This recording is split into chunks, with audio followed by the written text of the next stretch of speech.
Assalamualaikum warahmatullahi wabarakatuh. Sebelumnya, perkenalkan saya Waimutia, mahasiswa Sestika Universitas Syah Kuala angkatan tahun 2022. Pada kesempatan kali ini, saya akan mempresentasikan hasil UAS Kapita Selekta, yaitu simulasi model deterministik SE3I3R yang mengacu pada artikel ilmiah oleh Sasmita et al. Dengan judul Is the recovery rate in latent tuberculosis infection significant in reducing tuberculosis transmission in Indonesia? A mathematical model study in epidemiology. Sedikit review dari artikel acuan yang melatar belakangi analisis ini, tuberkulosis atau TB merupakan penyakit menular melalui udara yang masih menjadi penyebab utama kematian secara global. Di Indonesia sendiri, TB menempati urutan keempat penyebab kematian terbanyak. Dan pada artikel ini, digunakan model matematika SE3I3R yang membagi populasi berdasarkan status infeksi dan tingkat resistensi obat. Tujuan dari simulasi ini, beserta dengan tujuan dilakukan UAS ini, adalah untuk melihat dan untuk mengetahui kapan jumlah penderita TB resisten jenis XDR-TB atau I3 melebihi MDR-TB atau I2.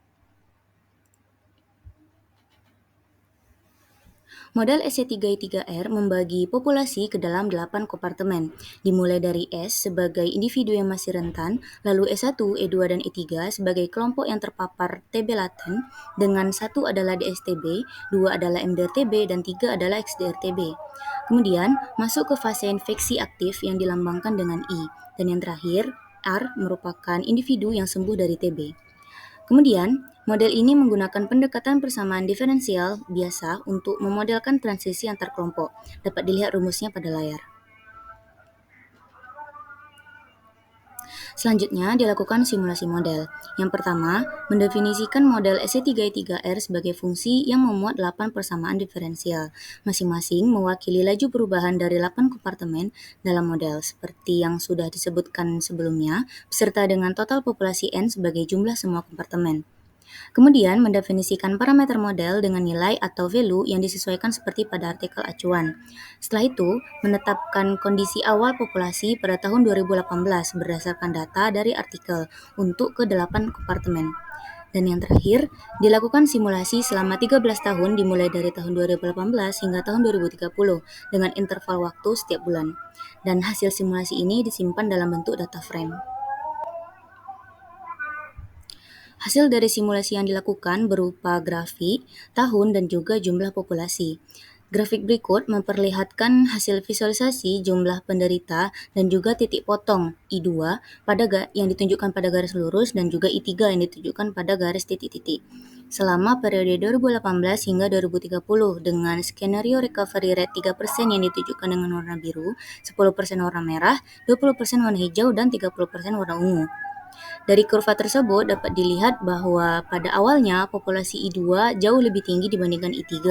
Namun pada sekitar bulan Mei atau pertengahan tahun 2020 terjadi titik potong yang dimana kurva I3 memotong kurva I2 dan ini menandakan bahwa jumlah penderita XDR-TB atau I3 telah melampaui MDR-TB atau I2.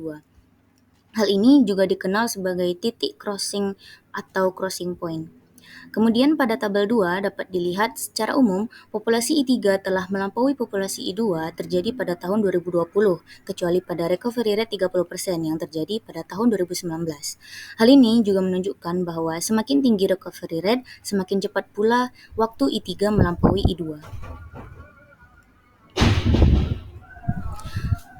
Berdasarkan grafik sensitivitas recovery rate terhadap jumlah populasi I3, dapat dilihat bahwa seluruh skenario menghasilkan pola epidemi yang serupa, yaitu berupa peningkatan tajam pada awal tahun simulasi, kemudian mencapai puncak di sekitar tahun 2022, kemudian mengalami penurunan secara bertahap. Namun, ada perbedaan dari hasil populasi yang dihasilkan. Semakin tinggi recovery rate, maka semakin rendah pula jumlah penderita XDR-TB yang telah tercatat setelah tahun 2022. Recovery rate sebesar 3% menghasilkan populasi XDR-TB tertinggi, sedangkan recovery rate 30% menunjukkan populasi yang paling rendah. Perbedaan antar skenario ini menandakan bahwa efek intervensi baru terasa pada jangka menengah dan juga jangka panjang. Berdasarkan hasil simulasi yang telah dijelaskan sebelumnya, dapat disimpulkan bahwa pertama, diperoleh bahwa dominasi XDR-TB atau I3 terhadap MDR-TB I2 diproyeksikan terjadi pada tahun 2020 pada skenario baseline recovery rate 3%. Dan yang kedua, populasi I3 terus mengalami peningkatan hingga mencapai jumlah yang lebih tinggi dari I2 pada akhir simulasi tahun 2030. Dan yang terakhir, analisis sensitivitas menunjukkan bahwa peningkatan recovery rate secara signifikan dapat menekan jumlah penderita XDR-TB. Sekian presentasi saya terkait simulasi model deterministik ST3I3R sebagai tugas akhir mata kuliah Kapita Selekta. Mohon maaf atas segala kekurangan dan terima kasih atas segala perhatian. Assalamualaikum warahmatullahi wabarakatuh.